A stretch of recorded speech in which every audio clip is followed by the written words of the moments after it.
Hello guys, welcome to this video. So in this video I will show you if you are getting this error message if you type ngrok is not recognized as an internal or external command.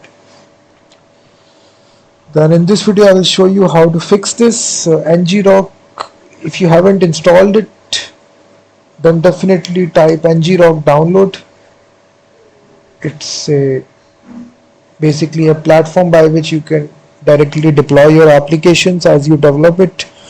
So if you haven't installed it, downloaded it, simply go to the download page, simply download this, select your operating system.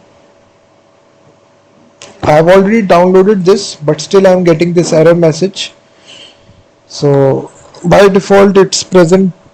If you download it as a default location, it will install it inside your C drive and it will create a folder ngrok.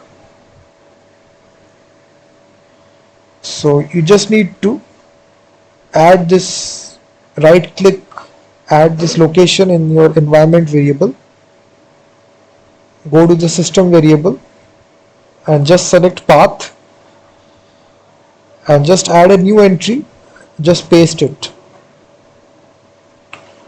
So just add this to the environment variable, just now click OK and just restart the terminal. Just type ngrok version. So you will see now you'll be able to access ngrok from the terminal. In this easy way you can fix this error message. And also check out my website freemediatools.com, which contains thousands of tools.